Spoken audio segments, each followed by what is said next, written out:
বিসমিল্লাহির রহমানির রহিম। হচ্ছে এখানে দেখা যাচ্ছে সোশিয়াল চেঞ্জ মানে সামাজিক পরিবর্তন।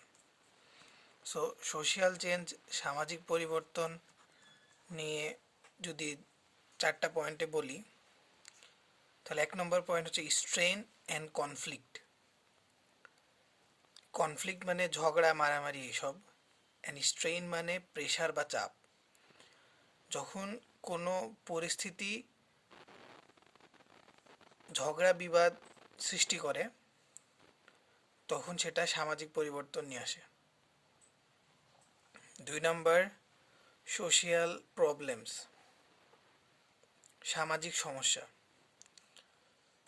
সামাজিক সমস্যা অনেক রকম, ক্ষুধার সমস্যা, পড়াশোনার একটা সমস্যা।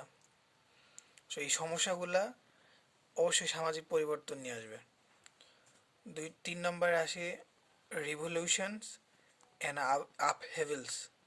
আপহেভেলস যদি বলি, এটা উত্থান পতন। যেমন যখন কোনো সরকার ব্যবস্থা, সামাজিক ব্যবস্থা বা শাসন ব্যবস্থা উত্থান পতন হয়, তার সাথে পরিবর্তন হয়, এখান থেকে সোশ্যাল চেঞ্জ হয়।